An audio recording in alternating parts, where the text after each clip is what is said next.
BJP सरकार 2 वर्ष पूर्ति अवसर में आसिका पंचायत समिति स्तरीय सम्मिलन अनुष्ठित। बीजेपी सरकार 2 वर्ष पूर्ति अवसर में आसिका एनएसी कल्याण मंडप ठारे पंचायत समिति स्तरीय सम्मिलन अनुष्ठित हो जायछि। पंचायतीराज और पानीय जल विभाग आनुकूल्य यह कार्यक्रम अनुष्ठित होइथिबा बेले मुख्य अतिथि भावे आसिका विधायक सरोज पाढ़ी जोग देथिले। पंचायत रे सुशासन और ग्रामांचल रे परिवर्तन आनी विकास को द्विगुणित करने कार्यक्रम लक्ष्य रहिथिबा बेले लोकमानंको सरकारंको विभिन्न योजना विषय अवगत करा जायथिला। कार्यक्रम रे 30 जन लक्षपति दीदी को 1 लाख टंकार सरकारी प्रोत्साहन राशि, 35 जन अंगनवाड़ी दीदी को स्मार्टफोन, अंत्योदय योजना रे 36 जन हिताधिकारी को वाक ऑर्डर, 36 जन ग्रामकंटक हिताधिकारी को घर बारी पट्टा प्रदान सह 3760 जन हिताधिकारी को मुख्यमंत्री अन्नपूर्णा योजना रे सामिल करा जायछे।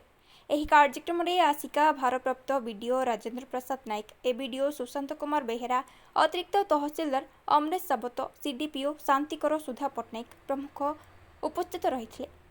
ब्यूरो रिपोर्ट, जिला खबर।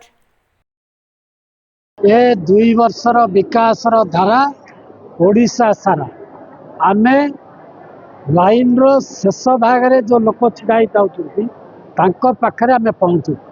प्रति गाँव गरीबरू गरीबतम जो माने लोक अछंती, माँ माने अछंती, बापा माने अछंती, तांको पाखरे भारतीय जनता पार्टी रो सरकार जागिरी पहुंचू। माननीय मुख्यमंत्री ताकर निर्देश अच्छी प्रति विधायक मानक प्रति स्तर में गरीब लोक मान पाखक जाकर तांकर सहायता करने आम बाध्य।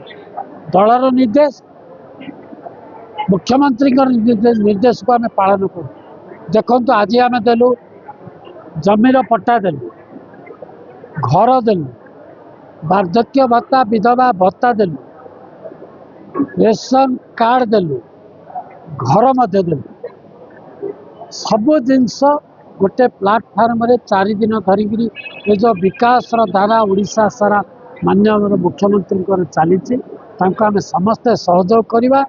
मुख्यमंत्री जो आशा जो आकांक्षा अच्छी से आशा आकांक्षा को पूर्ण करवा। ओडिशार मान सम्मान मर्यादा को अक्षुण्ण रखा, यह ही आज आम कार्य।